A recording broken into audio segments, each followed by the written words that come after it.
where education is not just about learning, but about becoming. JNN Institute of Engineering, Autonomous, Chennai. Delhi விமான நிலையத்தில் முதல்வர் ஸ்டாலின் செய்தியாளர்களை சந்தித்து வருகிறார். பார்க்கலாம். நிதி ஆயோகத்தில் தமிழ்நாட்டுக்கு என்னென்ன செய்யணும், என்னென்ன பாக்கி இருக்கு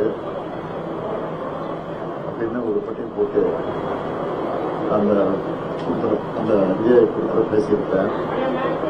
குறிப்பாக சொல்லணும்னா பள்ளி கல்வித்துறைக்கான தமிழ்நாட்டுக்கு சேர வேண்டிய எஸ்எஸ்ஏ நிதியை பெறுவது, அதேபோல கோவை மற்றும் மதுரைக்கான மெட்ரோ திட்டங்கள், அங்குள்ள விமான நிலையங்களை விரிவாக்குறது, சென்னையில் பறக்குதையில் திட்டம் மெட்ரோவிடம் ஒப்படைக்கணும்னு அது ஒரு கோரிக்கை வச்சிருக்கிறோம். அடுத்தது செங்கல்பட்டு திண்டிவனம் நேஷனல் ஹைவே சாலையை 8 வழிச்சாலையா ஆக்கணும்னு ஒரு கோரிக்கை வச்சிருக்கிறோம். கோவையில் எய்ம்ஸ் மருத்துவமனை அமைக்கிறது குறித்தும் கோரிக்கை வச்சிருக்கிறோம். ஆயுதராமர் மற்றும் பழங்குடியின மக்களுடைய மாண்பு நிலைநிறுத்தக்கூடிய வகையில் அவருடைய சாதி பெரும் விதிகளை மாற்றுவது, கிறிஸ்துவராக மாறிய ஆயுதராமர் மக்களை ஆயுதராமத்தில் சேர்க்கிறது, இலங்கை கடற்படையால் சிறைபிடிக்கப்பட்டிருக்கக்கூடிய இந்திய மீனவர்களை மற்றும் அவருடைய படகுகளை மீட்பது ஆகிய கோரிக்கையெல்லாம் வலியுறுத்தி அங்கே நான் பேசியிருக்கேன். அப்புறம் கூட்டம் முடிந்த பிறகு ஆய்வு கூட்டம் வந்து நிதி ஆய்வு முடிந்த பிறகு டிரைவர்ஸ் சந்திக்கிற நேரம் கேட்டிருந்தேன். அங்கேயே ஒரு 5 நிமிஷம் சந்திக்கிறதுக்கு வாய்ப்பு கொடுத்தாரு. அந்த வாய்ப்புகளை பயன்படுத்தி இந்த கோரிக்கையை மீண்டும் வலியுறுத்தி ஒரு போட்டி எடுத்துருக்கிறார். என்ன சொல்லுவாரு, செய்ய மாட்டாங்க சொல்லக்கூடாது, செய்யணும் சொல்லுவாரு. செய்தாரா செய்யாங்க இப்போ தொடர்ச்சியாக உங்களுக்கு இந்த கோரிக்கை வச்சுட்டே வரீங்க. கல்விக்கான நிதி உள்ளிட்ட வைக்கலாம் சட்டப்போராட்டத்தை நடத்த வேண்டியது. பிரதமர் கோரிக்கை இப்போதாவது நிறைவேற்ற நம்பிக்கை இருக்கு. சந்திப்பு இருக்காரு. ஏற்கனவே மெட்ரோ ரயில்களுக்கு வர வந்து சேர வேண்டிய பணத்தை வந்து நிறுத்தி வச்சிருந்தாங்க. அப்போ வந்து அந்த கோரிக்கையை வந்து பதிவு சொன்னப்போ அது உடனே செஞ்சு கொடுத்தாரு. அதை நினைவுபடுத்தி தேங்க்ஸ் சொல்லும்போது நீ வந்து சொன்ன நான் செஞ்சேன்னாரு.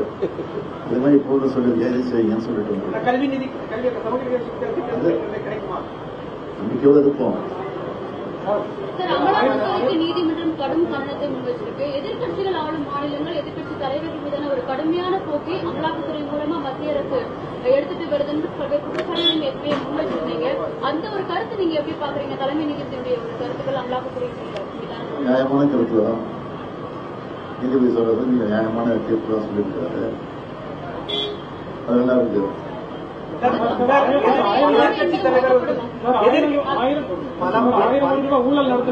பல மாநிலங்கள்ல அமலாக்கத்துறை நீதிமன்றம் தொடர்ந்து குற்றச்சாட்டு வருகிறது. இப்ப தமிழகத்திலும் அங்க சொல்லியிருக்கிறாங்க. அதான் ஒட்டுமொத்தமாக கடந்த அது வந்து அரசியல் ரீதியா பண்றது. அதை வந்து நாங்க செஞ்சு எப்படி சந்திப்போம் சந்திப்போம்.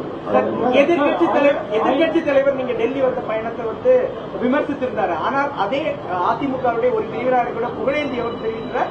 முதல்வர் வெளிப்படைத்தன்மையுடன் சென்று நிதியை கோரிக்கை வைத்திருக்கிறார், மறைமுகமாக அல்ல அப்படின்னு. இதை நீங்க எப்படி பாக்குறீங்க? வெள்ளக்குடி காட்ட போறேன்னு சொன்னாரு. எங்க வெள்ளக்குடி இல்ல, அவர்கிட்ட இருக்கிற மாதிரி காவி கூட எங்க இல்ல. அவங்களுடைய ஒரு பிரிவினரை வந்து உங்களுக்கு பாராட்டு தெரிவிச்சிருக்காங்க. அது மரியாதை சந்திப்பு.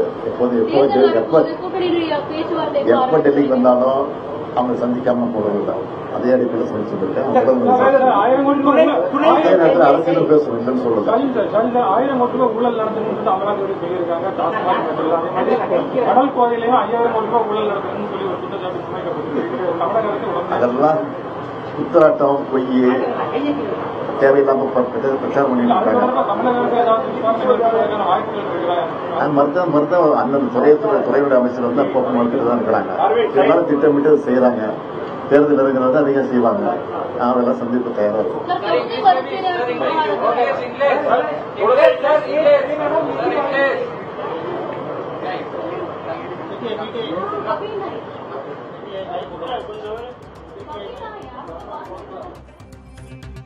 நிதி ஆயோக் கூட்டத்தில் பங்கேற்ற பிறகு முதலமைச்சர் டெல்லி விமான நிலையத்தில் செய்தியாளர்களை சந்தித்தார். தமிழகத்திற்கு தேவையான நிதி நிலுவை குறித்து பிரதமரிடம் அவர் பேசியதாக கூறியிருக்கிறார்.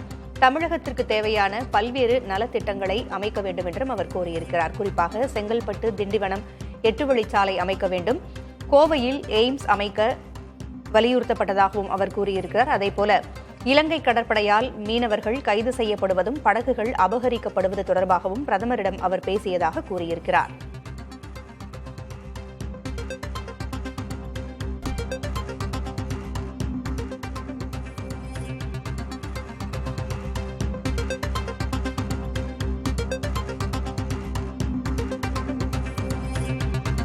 தமிழகத்திற்கு என்ன தேவை என்பதை பட்டியலிட்டு பிரதமர் நரேந்திர மோடியிடம் பேசியதாக முதலமைச்சர் செய்தியாளர்களிடம் கூறியிருக்கிறார். குறிப்பாக கல்வி நிதியை தமிழகத்திற்கு விடுவிக்க வேண்டும், இலங்கை கடற்படையால் கைது செய்யப்படும் மீனவர்களையும் படகுகளையும் விடுவிக்க நடவடிக்கை எடுக்க வேண்டும் போன்ற கோரிக்கைகளையும் வைத்திருப்பதாக முதலமைச்சர் வெளிப்படுத்தியிருக்கிறார். Where education is not just about learning, but about becoming. JNN Institute of Engineering, Autonomous, Chennai.